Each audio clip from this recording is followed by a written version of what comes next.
How shameful is the political and government response to the protests, the looting, the rioting, the violence? Wow. I don't even have words to describe it. Now listen, I have for decades, I've tried to appeal to you to not put your faith in any part of government. It will fail you.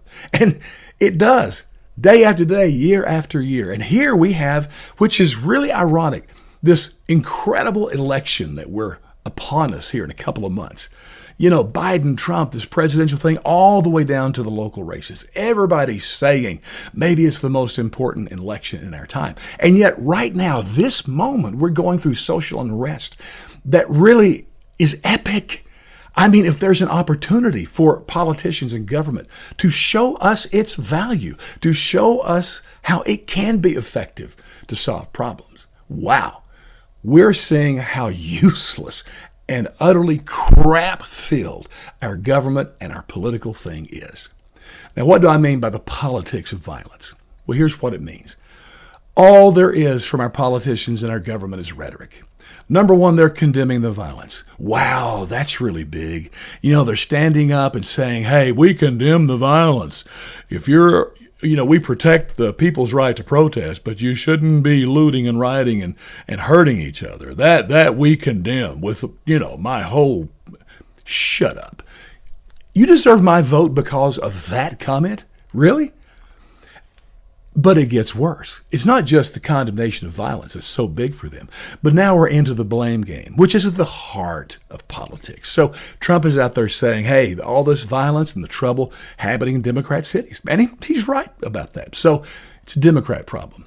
Then Biden's side and the Democrats saying, hey, it's under Trump's watch, so this is on him. And they're right about that.